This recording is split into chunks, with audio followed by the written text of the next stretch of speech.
Hello बच्चों, welcome back to my channel. कैसे हैं आप सब। आज की वीडियो में मैं आप लोग के लिए बिजनेस रेगुलेटरी फ्रेमवर्क के एमसीक्यूज क्वेश्चंस लेकर के आई हूं। मैंने पहले भी इससे वीडियोस डाली हुई हैं। अगर आपने नहीं देखी है तो उसका लिंक आपको इस वीडियो के डिस्क्रिप्शन में मिल जाएगा या फिर मैं आई बटन में दे दूंगी, आप वहाँ से चेक कर लीजिएगा। इसके अलावा और सब्जेक्ट जैसे पब्लिक फाइनेंस है, कॉर्पोरेट अकाउंटिंग है, बिजनेस कम्युनिकेशन है और भी सब्जेक्ट पर एमसीक्यूज वीडियो आपको मेरे चैनल पर मिल जाएंगी। किसी और सब्जेक्ट पर एमसीक्यूज वीडियो अगर आप चाहते हैं तो सब्जेक्ट का नेम मुझे कमेंट करिएगा। चैनल पे नया हो तो जल्दी से सब्सक्राइब कर लीजिए, नोटिफिकेशन बेल को जरूर ऑन करिएगा और वीडियो अच्छी लगे तो लाइक करिएगा। आइए शुरू करते हैं। इससे पहले की वीडियो में 15 तक क्वेश्चन हो गए थे। मैंने आप लोगों से 16 क्वेश्चन पूछा था कि इसका करेक्ट आंसर क्या है। क्वेश्चन था आपका, जब किसी निश्चित व्यक्ति को प्रस्ताव दिया जाता है तो ये किस प्रकार का प्रस्ताव है। When offer is made to a definite person it is known as general offer, cross offer, counter offer, special offer. तो यहाँ पर जब किसी विशेष व्यक्ति को ही या किसी निश्चित व्यक्ति को ही कोई प्रस्ताव किया जाता है तो वो हो जाता है विशेष प्रस्ताव या कि स्पेशल ऑफर। तो करेक्ट आंसर है यहाँ पर ऑप्शन डी। नेक्स्ट क्वेश्चन है, वस्तु विक्रय अधिनियम केवल उन वस्तुओं से संबंधित है जो डैश प्रकृति की हैं। The sale of goods act deals only with goods which are dash in nature, immovable, movable, specific, all of the above. तो क्वेश्चन में आपसे पूछ रहा है कि जो वस्तु विक्रय अधिनियम होता है वो किस तरह की वस्तुओं से संबंधित होगा। अचल, चल, विशेष या फिर उपरोक्त सभी। तो वो संबंधित होता है चल संपत्तियों से यानी कि मूवेबल एसेट्स से, जिसे कि एक स्थान से दूसरे स्थान हम आसानी से लेके जा सके। जो गुड्स होते हैं वो कई तरह की होती हैं। फ्यूचर गुड्स होते हैं, स्पेसिफिक गुड्स होते हैं, असर्टेन गुड्स होते हैं, अनसर्टेन गुड्स होते हैं। तो कई तरह के हो जाते हैं। लेकिन जो आपकी जो वस्तु विक्रय अधिनियम है, सेल ऑफ गुड्स एक्ट है, वो किससे संबंधित हो जाता है, चल संपत्तियों से। तो करेक्ट आंसर है ऑप्शन बी।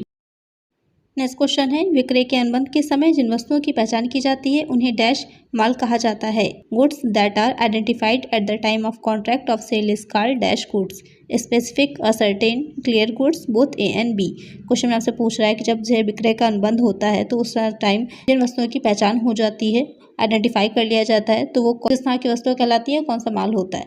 विशिष्ट, निश्चित, स्पष्ट माल, ए और बी दोनों। तो वो हो जाएगा आपका विशिष्ट और निश्चित, दोनों ही तरह का माल होगा। विशिष्ट जो आपका होता है उसमें क्या रहेगा कि आपने अपने माल की जो भी आप गुड्स खरीद रहे हैं, ले रहे हैं, जो जिसके संबंध अनुबंध कर रहे हैं, वो आपने पहचान लिया है, देख लिया, आइडेंटिफाई कर लिया है। जैसे कि आप किसी तरह की किस्म का चावल का ले रहे हैं और आप उस चावल को देख लेते हैं कि हाँ ये इस तरह का चावल है, तो वो आपका विशिष्ट है।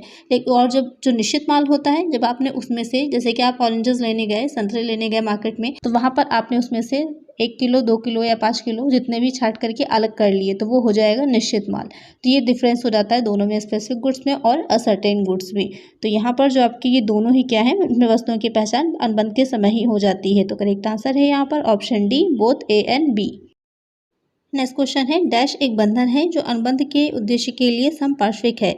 Dash is a stipulation which is collateral to purpose of contract, condition, warranty, guarantee, collateral, contract.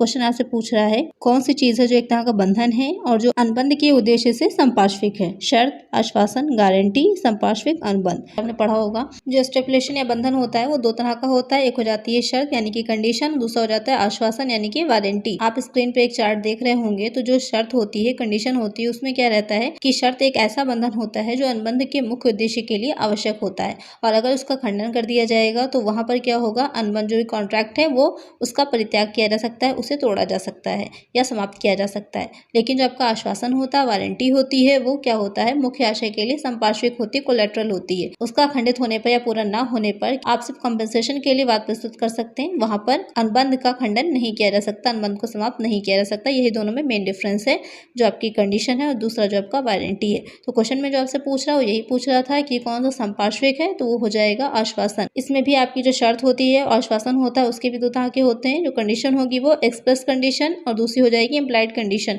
और जो वारंटी होगी वो भी आपकी एक्सप्रेस वारंटी और इम्प्लाइड वारंटी हो जाएगी। तो यहाँ पर जो करेक्ट आंसर होगा वो हो जाएगा ऑप्शन बी। नेक्स्ट क्वेश्चन है, डैश क्रेता सावधान रहो की अवधारणा है। Dash is the concept of let the buyer beware. तो क्वेश्चन में आपसे पूछ रहा है कि क्रेता सावधान रहो, आपने सुना होगा क्रेता सावधान रहो के बारे में, काफ़ी जो है आपका टेलीविजन पर, टीवी पर भी काफ़ी इसका ऐड आता रहता है कि हमें जो भी सामान हम जब मार्केट से खरीदने जाते हैं तो वहाँ पर हमें क्या होना चाहिए, सावधान रहना चाहिए। इसका एक जो है स्लोगन भी था, जागो ग्राहक जागो। वहाँ पर यह था कि हमें जो भी हमारे अधिकार हैं, जो भी हमारे राइट्स हैं, हमें पता होने चाहिए और जब भी हम कोई भी सामान, कोई भी वस्तु मार्केट से खरीदने जाएँ तो उस वस्तु की अच्छे से जाँच पड़ताल कर लें, उस वस्तु को अच्छे से देख लें। जाहिर सी बात है जो भी आपका सेलर है वो क्यों बताने लगा उस वस्तु की खराबियों को, वो तो हमें खुद ही चेक करना पड़ेगा ना कि जो भी वस्तु हम खरीद रहे हैं, जो प्रोडक्ट हम खरीद रहे हैं वो पूछना सही है या नहीं है, वो एक्सपायर तो नहीं है, उसमें कौन कौन सी चीज़ें दे रखी हैं। कभी कभी क्या होता है कि प्राइस जो MRP लिखी होती है उससे ज़्यादा प्राइस पर देने लगते हैं, लेकिन हम MRP चेक नहीं करते। तो हमें सारी चीज़ें क्या होती हैं खुद ही चेक करनी चाहिए। जो भी सामान हम खरीद रहे हैं उसकी अच्छे से जाँच पड़ताल करनी चाहिए। यही है आपका क्रेता सावधान रहो का सिद्धांत। तो यहाँ पर जो करेक्ट आंसर है वो हो जाएगा ऑप्शन सी। नेक्स्ट क्वेश्चन है डैश और डैश विक्रय के अनुबंध में शामिल दो पक्ष हैं। Dash and dash are the two parties involved in contract of sale, seller and buyer, agent and principal, customer and salesman, customer and supplier. तो यहाँ पर जो आपका विक्रय अनुबंध है जो आपने पढ़ा होगा, तो वहाँ पर कौन दो लोग शामिल होते हैं। जाहिर सी बात है विक्रय कर रहे हैं तो क्या एक क्रेता होगा दूसरा विक्रेता होना चाहिए। जब क्रेता विक्रेता दो लोग होंगे तभी तो हम किसी चीज़ को, एक जो सेल कर रहा है सेलर हो गया आपका विक्रेता, और जो उस चीज़ को परचेस कर रहा है तो हो गया क्रेता। तो यहाँ पर जो करेक्ट आंसर है वो हो जाएगा option A, seller and buyer. Next question है the sale of goods act enforces in the year. वस्तु विक्रय अधिनियम कब से लागू हुआ। 1935, 1930, 1945, 1955।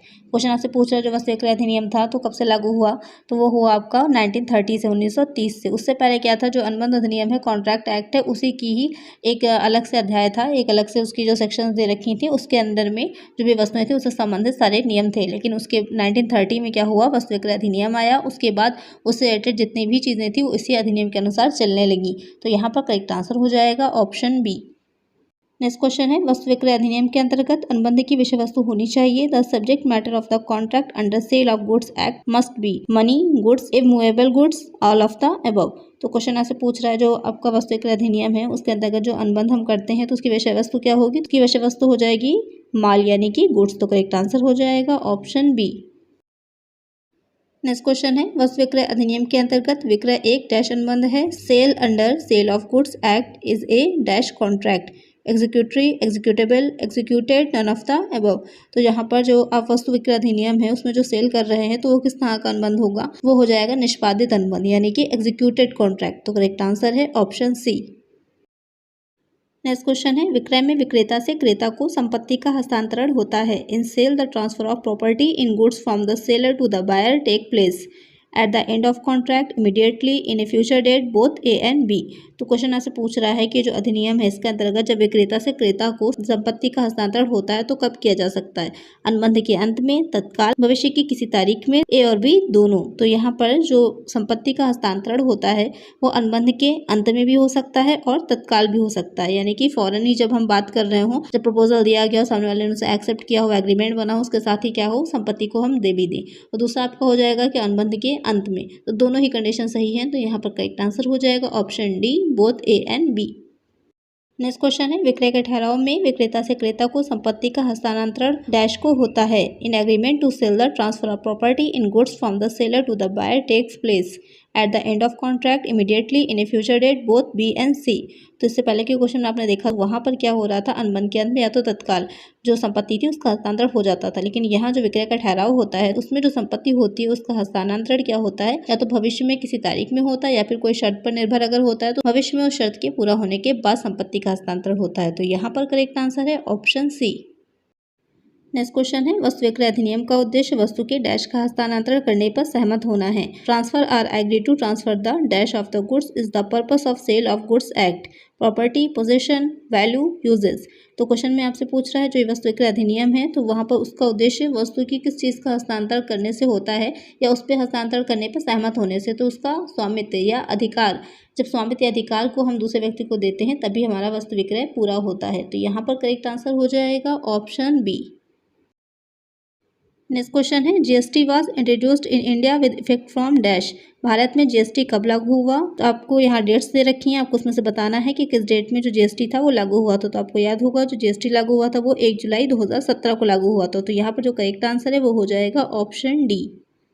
नेक्स्ट क्वेश्चन है constitution amendment act 2016 for GST was dash. GST किस संविधान संशोधन अधिनियम 2016 के अंतर्गत आया था? 18th, 101st, 122nd, none of this. तो इस क्वेश्चन का आंसर आप लोग मुझे कमेंट करिए कि जीएसटी जो है वो किस संविधान संशोधन के अंतर्गत लागू किया गया था। इसका करेक्ट आंसर मैं आप लोग को नेक्स्ट वीडियो में बताऊंगी। आज की वीडियो में इतना ही, मिलता है नेक्स्ट वीडियो में कुछ और नए क्वेश्चंस के साथ। अगर वीडियो अच्छी लगी हो तो लाइक करिएगा, चैनल पर नए हो तो सब्सक्राइब करिएगा, नोटिफिकेशन बेल को जरूर ऑन करिएगा, जिससे जो भी वीडियो में डालूँ उसका नोटिफिकेशन आपको मिल जाए। ज़्यादा से ज़्यादा फ्रेंड्स के साथ शेयर करिएगा। Thank you.